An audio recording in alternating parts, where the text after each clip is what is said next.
एक नया वंश जिसका नाम है पृथ्वीराज। इसकी शुरुआत से एंड तक मैं आपको ले चलती हूँ। शुरुआत, ये एक जगह है जिसे कहते हैं सांबर। सांबर सांबर क्या कहेंगे? सांबर। और सांबर झील के चारों ओर रहने के कारण इन्हें कहा गया चहुमान। क्या कहा गया? चहुमान। और चहुमान का ही परिष्कृत रूप है चौहान। क्या है? चौहान। इस तरह शब्द आया है चौहान। चौहान, यहां पर एक माता का मंदिर है जिसे कहते हैं देवयानी माता। क्या कहेंगे? देवयानी माता। इसे कहते हैं तीर्थों की नानी। इसे कहते हैं शाकंभरी देवी। शाकंभरी, सुनो फटाफट।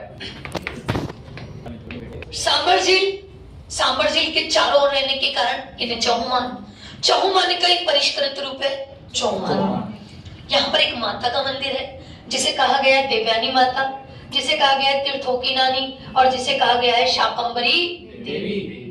क्या कहा गया है? शाकंभरी देवी। एक बार की बात है, यहाँ पर अकाल पड़ा। अकाल पड़ा तो यहाँ पर फल और सब्जी को बांटा गया, और फल और सब्जी बांटने के कारण इसे कहा गया शाकंभरी माता। आज भी गांव में आप जाते हो तब यूं कहा जाता है शाक सब्जी लेने चले। यूं नहीं कहा जाता we are going to be market for the vegetable. क्या कहते हैं? साग सब्जी लेने चले। तो शाकंभरी माता। अकाल राहत देवी, अकाल में ये फल और सब्जी को बांटा था। सांबर और चौहानों का एक संस्थापक है जिसका नाम है वासुदेव। क्या नाम है? वासुदेव। पहला नाम भगवान का ओम नमो भगवते वासुदेवाय नमो नमः। पहला नाम भगवान का। तो सांबर के चौहानों का संस्थापक कौन है? वासुदेव। वासुदेव ने सांबर के चौहानों की स्थापना कब की? 551 ईस्वी में। 551 ईस्वी में। इसको इस तरह से समझो, मिठाई लाए 51 रुपए की, कम पड़ गई तो 551 के लिए आए। तो 551 ईस्वी में किसकी स्थापना हुई? वासुदेव की स्थापना नहीं हुई, चौहानों की। चौहानों का मेन पुरुष, आदि पुरुष वासुदेव चौहान। पहला राजा, संस्थापक राजा वासुदेव चौहान। चौहानों के बारे में इनके कुछ और वंश है, जैसे रणथंभौर के चौहान। तो रणथंभौर के चौहानों का संस्थापक कौन है? गोविंदराज। क्या नाम है? गोविंदराज। क्या नाम है? गोविंदराज। ये रणथंभौर के चौहानों का संस्थापक है गोविंदराज। गोविंदा आला रे। मटकी फोड़ते हैं तो जन्माष्टमी के दिन, मटकी फोड़ते हैं तो जन्माष्टमी के दिन अपने छोटे छोटे बच्चे होते हैं, उन्हें अपन कहते हैं गोविंदा, कहते हैं ना। तो बस रणथंभौर के चौहानों का संस्थापक गोविंदराज। यहाँ पर जालोर में चौहानों की बहुत फैल गई क्या? कीर्ति। तो जालोर के चौहानों का संस्थापक कौन है? कीर्तिपाल। ये नाडोल के चौहानों का संस्थापक, नाडोल पहला चौहान राज्य है। नाडोल के चौहानों का संस्थापक कौन है? नाडोल। मुझे बताओ सूर्यपंखा की नाक किसने काटी? लक्ष्मण जी ने। बस नाडोलों का संस्थापक कौन है? लक्ष्मण। कौन है? लक्ष्मण। ये सिरोही, और सिरोही के चौहानों का संस्थापक कौन है? सिरोही के चौहानों का संस्थापक है, सिरोही में एक पर्वत है जिसे कहते हैं गुरु शिखर। और गुरु शिखर की ऊंचाई कितनी है? 1727 या 1722। इस गुरु शिखर को ऊंचा है, ये क्या बोलते हैं? ऊंचा है, तो इसको अपन लंबा भी बोल सकते हैं। हाँ, बोल सकते हैं। तो जो सिरोही है, इनके चौहानों का संस्थापक कौन है? लुम्बा। कौन है? लुम्बा। कौन है? लुम्बा। रणथंभौर के चौहानों का गोविंद। और चौहानों का, सांबर के चौहानों का नाडोल के चौहानों का, जालोर के चौहानों का, और सिरोही के चौहानों का, और कोटा के चौहानों का देवी सिंह हाड़ा। देवी सिंह हाड़ा। चौहानों के बारे में जो जानकारी मिलती है, वो जानकारी मिलती है बिजोलिया शिलालेख से। किससे मिलती है? बिजोलिया शिलालेख से। और बिजोलिया शिलालेख किसने लिखा?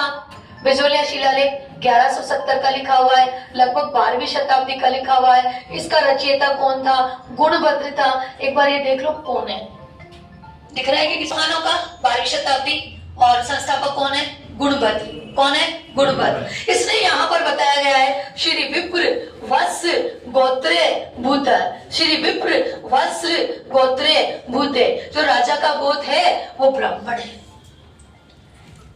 कौन है? ब्राह्मण।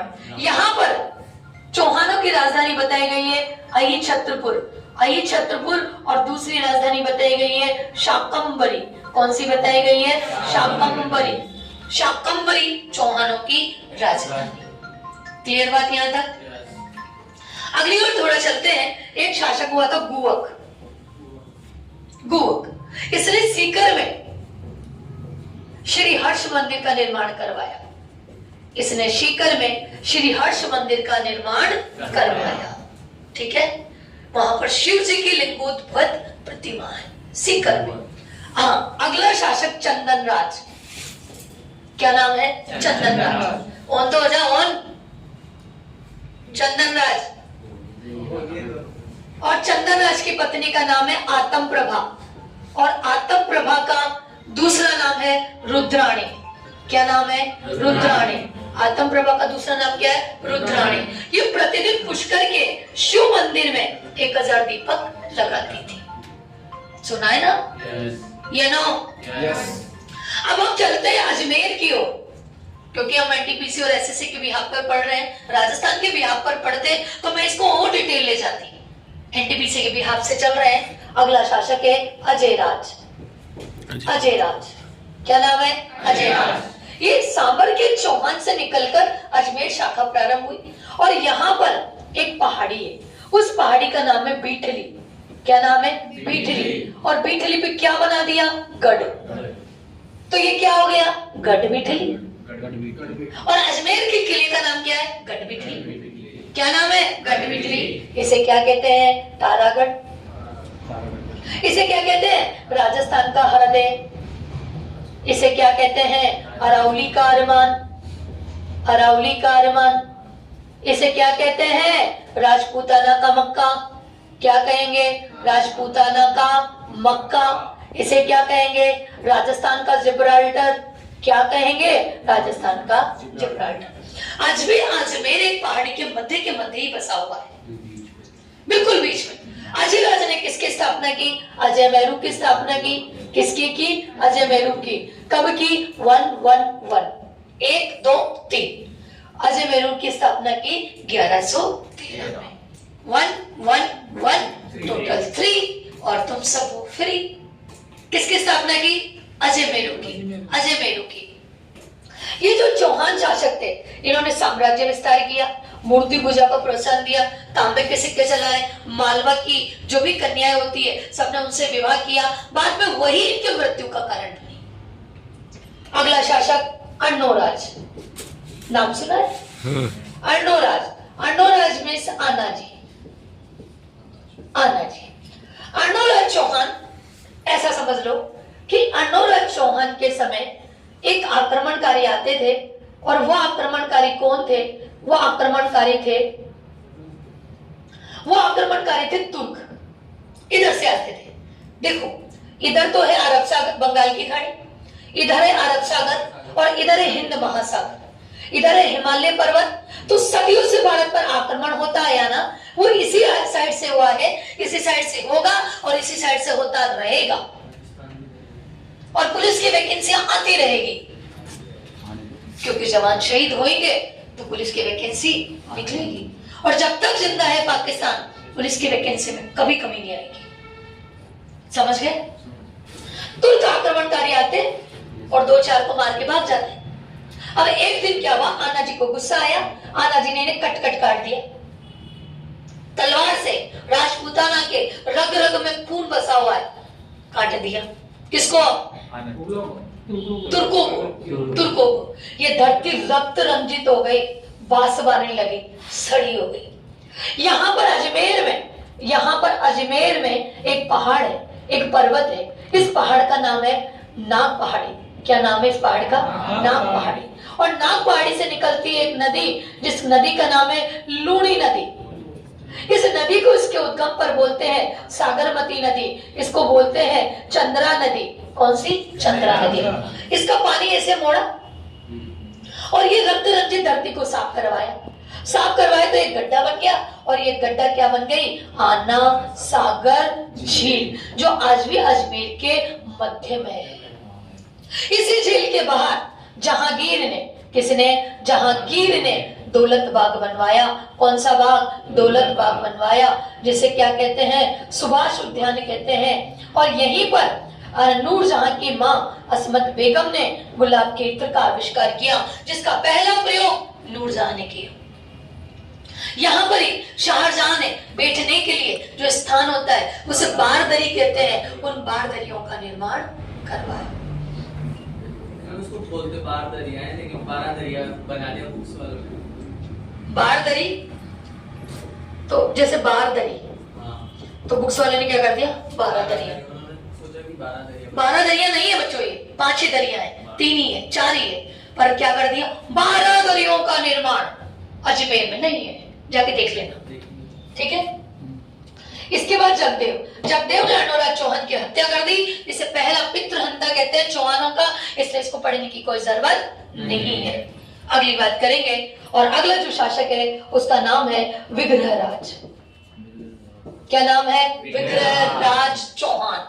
चौहानों का स्वर्णकाल, golden age of Chauhan, golden age of Chauhan, ये चौहान, ठीक है। चौहानों का स्वर्णकाल इसके समय थोड़ा सा दिख रहा है ना आप लोगों को?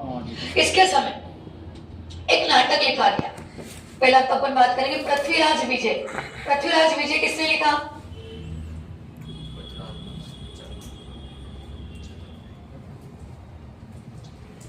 पृथ्वीराज विजय लिखा जयानक ने। पृथ्वीराज रासो चंद्रबरदाई। किसने लिखा? चंद्रबरदाई। ये अर्ध प्रमाणिक ग्रंथ है, या आधा ग्रंथ है। आधा ग्रंथ लिखकर चला गया और कहने लगा जलन चले रक्त काज, जलन तू संभाल, मैं राजा के काम से जा रहा हूं। और आधा लिखा छोड़ के भाग गया। कौन? चंद्रबरदाई। चारण भारत पृथ्वीराज चौहान का काम था बड़ी बड़ी टीके मारना, गप फेंकना, ठीक है। एक नाटक है हरकेली नाटक, ये लिखा ललित विग्रहराज ने। ललित विग्रहराज ने। इस हरकेली नाटक में क्या दिया हुआ है? इस हरकेली नाटक में वो दिया हुआ है, आप सबने लॉकडाउन में महाभारत देखी होगी, और महाभारत में आपने अज्ञातवास को देखा होगा। और अज्ञातवास 1 वर्ष के लिए वो बिताते हैं, और उसी समय अज्ञातवास के समय शिव जी अर्जुन की परीक्षा लेने आते हैं, क्योंकि अर्जुन स्वर्ग में जाएगा तो उसे अस्त्र शस्त्र की आवश्यकता होगी। जैसे शिव जी आए, शिव जी ने एक शिकार उत्पन्न किया। शिकार उत्पन्न किया किसने? शिव जी ने। अर्जुन ने तीर निकाला, शिव जी ने भी उस पर तीर। अब दोनों लड़ने लगे, ये मेरा ये मेरा। शिव कहे मेरा, अर्जुन कहे मेरा। जैसे अर्जुन ने तार अपने बाणों से ऐसे वो तीर निकालने लगा, तरकश में से तीर निकालने लगा, तो शिव जी ने उसका हाथ ऐसे रोक लिया। तो अर्जुन ने कहा मुझे संसार में 3 ही लोग रोक सकते हैं। पहले मेरे गुरु द्रोणाचार्य जो आप नहीं हो, दूसरे विष्णु पितामह वो भी आप नहीं हो, और तीसरे हैं शिव, वो आप हो। और शिव जी साक्षात रूप में आए और अस्त्र शस्त्र देकर चले गए। उसी की कथा का संस्कृत में वर्णन हरकेली नाटक में एक लिखा गया बीसल देव रासो नरपति नाल द्वारा। सोमदेव और नरपति नाल, ये सारी की सारी रचनाएं इनके समय हुई है। इन्हें कहते हैं विग्रहराज को कवि बांधो, कटी बांधो। क्या कहेंगे? कवि बांधो, कटी बांधो। कैसी कैसी कविताएं लिखते थे, ऐसे बढ़िया। तुम इतना क्यों इतराती हो, तुम क्यों इतना दिल जलाती हो, मेरी रूह कांप जाती है जब तुम बर्तन मांजने के साबुन से नहाती हो। ये इन्हीं की लिखी थी, मैंने नहीं लिखी थी। तो ये ऐसे ऐसे बढ़िया बढ़िया लिखे थे। तिलहन से उपमा की गई थी, और इसको बहुत उपमा सारी इसको दी गई। इसके समय पशुवध पर रोक लगा दी गई थी। धर्म घोष सूर्य के कहने पर विग्रहराज चौहान की बात कर रही हूँ। और सबसे इंपॉर्टेंट बात, विग्रहराज चौहान के समय भारत की राजधानी अजमेर थी। मैं राजस्थान की बात नहीं कर रही, भारत की राजधानी अजमेर थी। इसी विग्रहराज चौहान ने एक संस्कृत कंठाभरण पाठशाला का निर्माण करवाया। संस्कृत कंठाभरण का मतलब जानते हो? मुंह से जो बोलते हैं, जैसे कंठों से जो बोले, जो श्लोक आप बोल सकते हो, जैसे भक्तामर्पणति मौलिमणि प्रभाणाम मुद्धोते कंदलित पापुतमो वितानाम सम्यक प्रणम्य जिनपाद युगम युगादा बालम बलम बहुजले पतिताम जनानाम।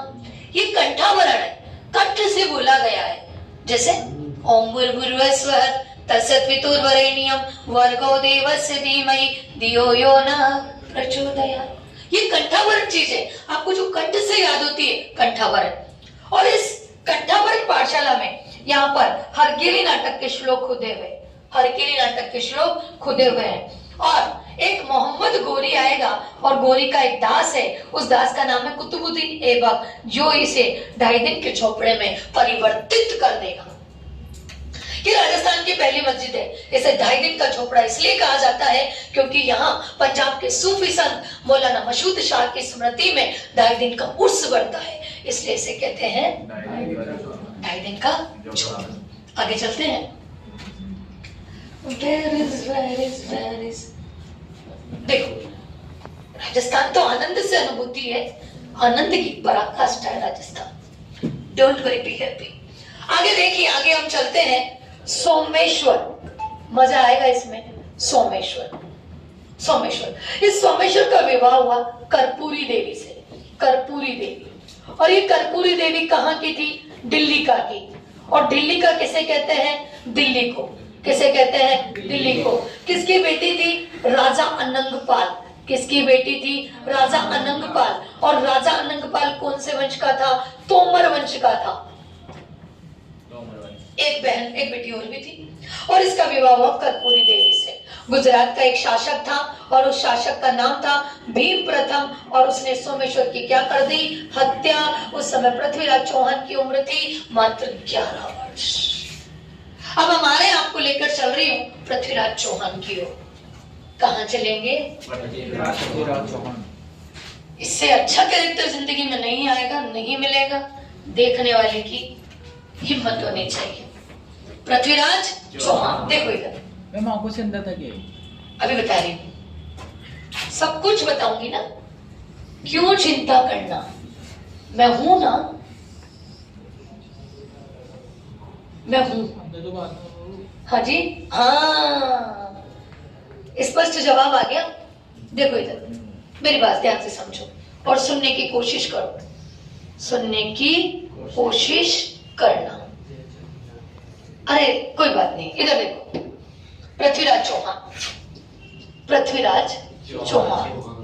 इस पृथ्वीराज चौहान ने एक युद्ध लड़ा था 1191 में। उस युद्ध का नाम है तराइन का युद्ध, the battle of Tarain. Tarain का प्रथम युद्ध किस किस के बीच हुआ? पृथ्वीराज चौहान वर्सेस मोहम्मद गोरी। मोहम्मद गोरी। कौन जीता? पृथ्वीराज। आगे लिखा हुआ हमेशा विजेता। कौन जीता? पृथ्वीराज चौहान। यहां तक बात। अब देखो इधर, ये यहाँ पर एक जनजाति है भंडारक। कौन सी है? भंडारक। ये एक भंडारक जनजाति है और ये फैलती फैलती जम्मू कश्मीर से हरियाणा तक आ गई। इस समय अजमेर का शासक कौन था? पृथ्वीराज चौहान। 1191 की बात है, 92 नहीं बोले। इन्हें गया सेना कट कट कट काट दिया और दुश्मन नंबर 1। जब ये सेना लौट रही थी ना, इस लौटती हुई सेना पर मालवा का शासक था और शासक का नाम था परमादी देव। क्या नाम था? परमादी देव। और कौन से वंश का था? चंदेल। इसने इसकी सेना को छेड़ दिया। छेड़ना था तो युद्ध होना ही था। 1182 में एक युद्ध हुआ, उस युद्ध को कहते हैं तुमुल का युद्ध। तुमुल का युद्ध, खाड़े गांव का युद्ध। पृथ्वीराज चौहान वर्सेस परमादी देव। जीतेगा कौन? पृथ्वीराज चौहान। पर जरूरी बात यह है, इसके पास 2 सेनापति थे। एक का नाम आला और एक का नाम उदल। कभी सुना होगा आला उदल पार्क? ध्यान से सुनना। ये बड़े वीर थे। इनकी वीरता के चर्चे जहां होते थे आप सोच भी नहीं सकते।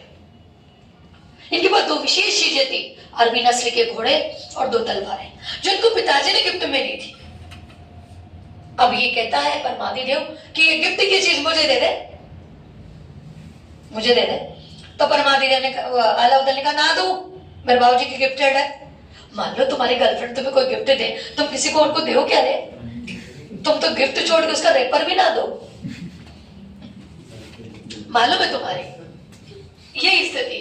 तो आला और उदल मना कर दी, मना करके तो चले गए तो इधर पृथ्वीराज का आक्रमण हुआ।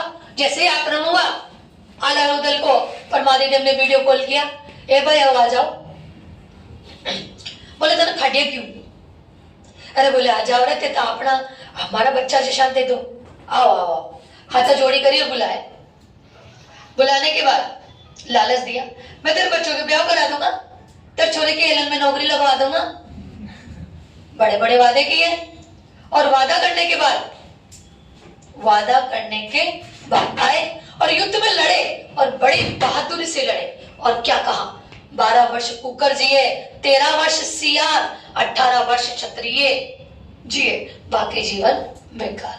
युद्ध के मैदान में अगर 60 साल का क्षत्रिय भी लड़ रहा है तो उसकी ताकत वैसी होनी चाहिए जैसे 18 साल का लड़का युद्ध के मैदान में भाग रहा है। दुश्मन नंबर 2, अब ध्यान से समझना। माउंट आबू, और माउंट आबू का एक राजा का नाम सलक। क्या नाम? सलक। ये गुजरात, और गुजरात का एक शासक का नाम है भीम प्रथम। बाबूजी का कातिल भीम प्रथम। अब भीम प्रथम सलक की एक पुत्री थी इच्छिनी। क्या नाम था? कितना प्यारा नाम है। क्या नाम था? इच्छिनी। अब ये भीम प्रथम चाहे इच्छिनी को और इच्छिनी चाहे पृथ्वीराज चौहान को। स्टोरी में ट्विस्ट आ गया। बाबूजी का कातिल था, फटाफट से क्या कर लिया? विवाह। और पहली रानी क्या होती है? पटरानी। तो पृथ्वीराज चौहान की पटरानी कौन है? इच्छिनी, नॉट संयोगिता, इच्छिनी, ध्यान रखना, ठीक है। दुश्मन नंबर 3, एक और दुश्मन ले चलती हूं मैं आपको, जयचंद। और जयचंद कहां का था? कन्नौज का शासक। कहां का? कन्नौज का, गहड़वाल वंश का, और पृथ्वीराज चौहान का मौसेरा भाई। ये दुश्मन इसलिए बन गया क्योंकि 1192 में पृथ्वीराज चौहान को दिल्ली का शासक बना दिया गया। पहला कारण, क्योंकि नाना की कोई उत्तराधिकारी नहीं था और नहीं होने की वजह से इसको क्या बना दिया? उत्तराधिकारी। तो एक मौसी के बहन के बेटी के छोरे को बनाओगे और दूसरे बेटी के छोरे को नहीं बनाओगे तो लड़ाई तो होनी है। अब एक बात संयोगिता, क्या नाम है? कोई भी संगीता नहीं बोलेगा, संयोगिता। और संयोगिता छुट्टी बताने गई दिल्ली में, नानी किया, और ये भी पृथ्वीराज चौहान वहीं बैठा है, और दोनों के बीच में अनुच्छेद 143 हो गया। आग लग गई, वीडियो वायरल हो रहा है। एक वीडियो बाबूजी के पास पहुंच गया, बाबूजी ने पकड़ा, ये खबर छपवा दो अखबार में, पोस्टर लगवा दो बाजार में। खबर वायरल, और इतनी वायरल गजब की। संयोगिता को कमरे में बंद, जगह जगह कार्ड नोते फेंक दिए, स्वयंवर, प्रमोद भाया स्वयंवर रचा रहा है। समझ रहे हो ना? प्रमोद भाया तो बेचारा सम्मेलन करवाता है, स्वयंवर नहीं करवाता। गरीब गरीब जो नहीं कर पाते उनका करवाता है। पर इसने क्या किया? स्वयंवर, स्वयं का वर। अरे इस समय में भी लड़की को स्वयं का वर चुनने का अधिकार था, या वर्तमान गवर्नमेंट हमें क्या अधिकार देगी? अभी तो सारे छोरे कमाने ढूंढ रहे थे। अभी पहले के अधिकार होते तो मन ही मन में किसी को पति मान लेती थी, कम से कम कोई फिक्स तो हो जाता था। अभी तो देखो अलग छोरों की बावड़ होगी। तो स्वयंवर करवाया, जगह जगह के राजा आए, महाराजा आए, यहाँ का, इस देश का राजकुमार सब आए। दरवाजे पे पृथ्वीराज चौहान की मूर्ति बिठा दी गई। संयोगिता पार्लर से तैयार होके आई, बढ़िया बन ठन के, इसको देखा, इसको भी देखा, इसको देखा, इसको देखा, इसको देखा, इसको देखा, इसको भी देखा, इसको भी देखा, इसको भी देखा, इसको भी देखा, इसको भी देखा, इसको भी देखा, और इसको माला पहना दी और गाना गा रही, सुन साहिबा सुन प्यार की धुन, मैंने तुझे चुनने लिया तो भी मुझे चुन चुन, सुन साहिबा सुन। ओहो आग होगी, आग लगी। पृथ्वीराज के पास वीडियो पहुंच गए। पृथ्वीराज ने निकाली अपनी BMW, वीडियो को लाइक नहीं कराया। वीडियो को लाइक नहीं करा कभी। BMW, और BMW निकाली थी, BMW का नाम था नाट्यरंबा, दैट इज घोड़ा।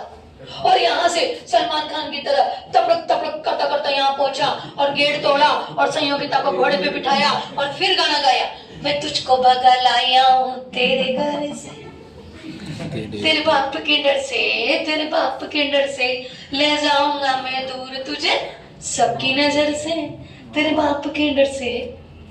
ओ भैया यहाँ के बिजी हो गया है तो कौन? न 12 घटे न जनता की सुध। उधर से वो आ गया अटेकर, आक्रमणकारी आ गया। नाम क्या था? नाम क्या था? मोहम्मद गोरी। और ये तो अंदर बिजी, निकले ही नहीं। इसके खेमे में जाने की इजाजत किसी को नहीं। पृथ्वीराज चौहान के खेमे में एक ही व्यक्ति जा सकता है, उसे कहते हैं चंदर बरदाई। एक थाल जन्म एक थाल मरण। चंदर बरदाई इसके पास गया और जाके बोला, ए राजा इस गोरी को छोड़। वो गोरी आ गया, वो आ गया, वो आ गया। कौन? मोहम्मद गोरी। बोले कहां तक आया? अभी तो लाहौर आके संदेशा भिजवाएगा। और ये कुरुक्षेत्र तराइन के मैदान में आके डट गया और सुबह 4:30 बजे इसने आक्रमण कर दिया। और आक्रमण करते ही गोरी इसकी पृथ्वीराज की सेना तितर बितर हो गई। और गोपीनाथ शर्मा कहते हैं कि पृथ्वीराज चौहान को सिरसा के नजदीक पकड़कर मार दिया गया। पर एक आदमी और है जो कब फेंकेगा, दैट इज चंदर बरदाई। ये चंदर बरदाई कहेगा कि पृथ्वीराज चौहान को पकड़कर मोहम्मद गोरी गजनी ले गया, जहां उसकी दोनों आंखें फुड़वा दी। एक दिन धूप सेक रहे थे तो चंदर बरदाई कहता है, मेरा राजा ऐसा, मेरा राजा ऐसा, मेरा राजा क्या है तेरे राजा में ऐसा? फुटी आंखें का तर राज्य। बोला आज भी अगर तू कह देना सुल्तान तो ये आज भी तीर चला देगा। सारा की ठीक है मैं कल कह दूंगा चलाओ तीर। सुबह सामान व्यवस्थित किया और सुबह बोला चलाओ। तो चंदर बरदाई बोलता है 4 मास 24 गज अंगुलस्थ प्रमाण, ऊपर बैठे सुल्तान मत चूके चौहान। सारा मेजरमेंट अंगुली में बता दिया और उसी के हिसाब से तीर लगाया और तीर मोहम्मद गोरी को लग गया। मोहम्मद गोरी वहीं से लट गया। पृथ्वीराज चौहान वहां से बच निकलना मुश्किल था। चंदर बरदाई ने खंजर लिया, पृथ्वीराज को गोपा और एक खंजर खुद को गोप लिया। और कहा जाता है एक थाल जन्म एक थाल मरण। इसी समय संजर फारस से ख्वाजा मोइनुद्दीन चिश्ती भारत आए थे। ऊंटों का काफिला पैरों के निशान देखकर ख्वाजा चले आए भारत में, राजस्थान को देखकर। उनको राजस्थान इतना पसंद आया कि उन्होंने यहाँ पर अपना खानकाह बना लिया, निवास स्थान। क्या बना लिया? इनके शिष्य को वलिया मुरीद कहते हैं और इनका उर्स लगता है रजब के महीने में। और इनका जो झंडा फहराता है गोरी परिवार भीलवाड़ा का, उसमें झंडा फहराता है। नमस्कार, धन्यवाद।